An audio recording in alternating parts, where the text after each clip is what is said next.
దేవుని నామమునకు మహిమ కలుగును గాక. ఈ వారం ఈ రోజున దేవుని భయమును గూర్చినటువంటి కొన్ని విషయాలు మనము తెలుసుకుందాం. దేవుని ఎడల భయం కలిగి ఉండుట అనగా సరియైన అర్థం మనలో కలిగి ఉండుట అనేటువంటిది చాలా ప్రాముఖ్యమైనది.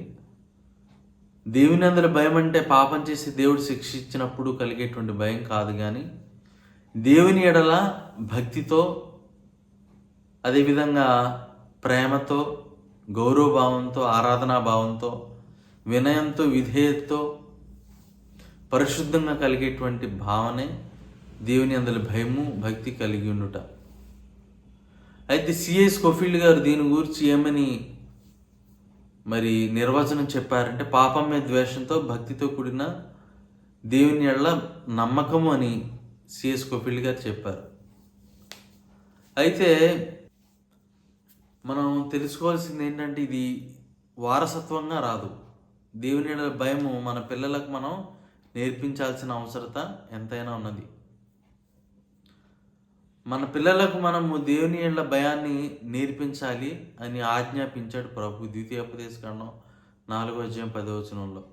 కాబట్టి మన పిల్లలకు దేవుని భయాన్ని గురించి నేర్పించవలసినటువంటి అవసరత ఎంతైనా ఉన్నది. అప్పుడు వారు నేర్చుకొని దేవుని ఎడల భయం కలిగి జీవిస్తారు.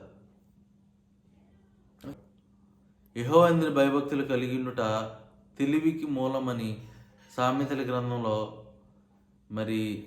సొలొమోను భక్తుడు చెప్పాడు. అదేవిధంగా కీర్తనలో 111:10 దావీదు భక్తుడు యెహోవాయందు భయభక్తులు కలిగి ఉండుట జ్ఞానమునకు మూలమైనటువంటి విషయాన్ని దావీదు భక్తుడు తన కీర్తనలో సెలవిచ్చాడు.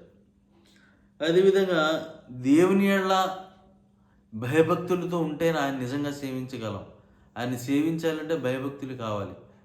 దేవుడిని సేవించాలంటే, నిజంగా అర్థవంతంగా దేవుడిని సేవించాలంటే ఆయన ఎడల భయం ఉండాల్సిన అవసరత ఎంతైనా ఉన్నది. అదేవిధంగా ఆయన కట్టడలను పాటించాలంటే దేవుని ఎడల భయం ఉండాలి. ఇది కూడా ప్రసంగిలో చెప్పబడి ఉన్నది. కాబట్టి దేవుని ఎడల భయభక్తులు కలిగి జీవిద్దాం. ఆయన కట్టడలను అనుసరించాలంటే దేవుని భయం కావాలి. కాబట్టి ఆయన ఇష్టలుగా జీవించాలంటే దేవుని ఎడల భయభక్తులు కలిగి ఉండాలి.